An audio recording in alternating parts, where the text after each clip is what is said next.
పెట్టుబడి కావాలి. వ్యాపారం చేయాలంటే ఏం చేయాలంటే పెట్టుబడి కావాలి. ఎంత కావాలి?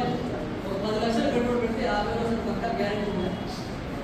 ఇప్పుడు 10,000 కోట్ల రూపాయలు నా చేతిలో పెట్టిన వ్యాపారం ప్రెసిడెంట్ ఏమో నాకు ఆలోచన లేదు. ఈరోజు నాకున్నటువంటి టీం అంటే దగ్గర 2,000 టీం ఉంది.